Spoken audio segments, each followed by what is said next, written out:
প্রত্যেক নবী বিশেষ গুণ বৈশিষ্ট্যের অধিকারী ছিলেন। আল্লাহর নবী মুসা আলাইসাল্লাম আল্লাহর সঙ্গে সরাসরি কথা বলার সুযোগ লাভ করেছিলেন। মুসা আলাইসাল্লাম তুর পর্বতের পদদেশ থেকে ঐশী শব্দ শুনতে পান এবং আল্লাহর নৈকট্য লাভ করেন। ওই পাহাড়ের নাম সিনাই পর্বত। পাহাড়টি ছিল মুসা আলাইসাল্লামের ডান দিকে, কেননা তখন তিনি মাদিয়ান শহর থেকে মিশরের দিকে যাচ্ছিলেন। আল্লাহর সঙ্গে তার সরাসরি কথোপকথনের বিষয়ে পবিত্র কোরআনে এসেছে, আমি তাকে ডেকেছিলাম তুর পাহাড়ের ডান দিক থেকে এবং অন্তরঙ্গ আলাপে তাকে নৈকট্য দান করেছি। সূরা মারিয়াম আয়াত 52। এই আয়াতে মুসা আলাইসাল্লাম এর সঙ্গে আল্লাহর সরাসরি কথোপকথনের বিষয়টি তুলে ধরা হয়েছে। এটা আল্লাহর দরবারে মুসা আলাইসাল্লামের উচ্চ মর্যাদার প্রমাণ। এই বিষয়টিকে আলোচ্য আয়াতে আল্লাহর সঙ্গে ঘনিষ্ঠতা হিসেবে বর্ণনা করা হয়েছে। আল্লাহ তাআলা মানবজাতির হেদায়েতের জন্য সর্বমোট 104খানা কিতাব নাজিল করেছেন। তার মধ্যে তাওরাত, জাব্বুর, ইনজিল ও কুরআন মজিদ শ্রেষ্ঠতম ও সবচেয়ে বড়। তাওরাত মুসা আলাইসাল্লামের প্রতি অবতীর্ণ হয়েছে। তাওরাত প্রাপ্তির জন্য আল্লাহর নির্দেশ মুসা আলাইসাল্লাম তুর পাহাড়ে অবস্থান করেছিলেন। সেখানে তিনি 40 দিন রোজা রেখেছিলেন, ইতেকাফ করেছেন।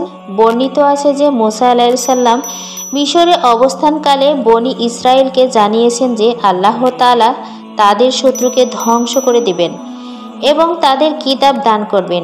এই কিতাবে আদেশ, নিষেধ, করণীয়, বর্জনীয় সংক্রান্ত বিধিবিধান থাকবে।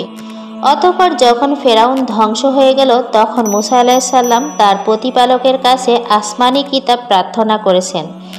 এর পরিপ্রেক্ষিতে আল্লাহ তাআলা মুসা আলাইসাল্লামকে প্রথমে 30 দিন ইতেকাফ ও রোজা রাখার নির্দেশ দিয়েছেন।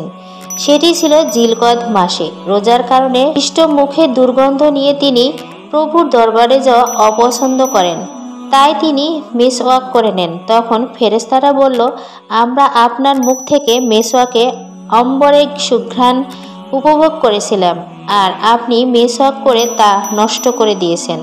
তখন আল্লাহ তাআলা অতিরিক্ত আরও 10 দিন রোজা ও ইতেকাফের নির্দেশ দেন। এই 10 দিন ছিল জিলহজের প্রথম 10 দিন। এই ঘটনা থেকে সুফিরা বলে থাকেন যে আত্মশুদ্ধি অর্জন ও অভ্যন্তরীণ অবস্থান সংশোধনের ক্ষেত্রে 40 দিনের একটা বিশেষ তাৎপর্য আছে। এক হাদিসে এসেছে, যে ব্যক্তি 40 দিন নিরলসভাবে আল্লাহর ইবাদত করবে, আল্লাহ তাআলা তার অন্তর থেকে জ্ঞান ও হিকমতের ঝর্ণাধারা প্রবাহিত করে দিবেন।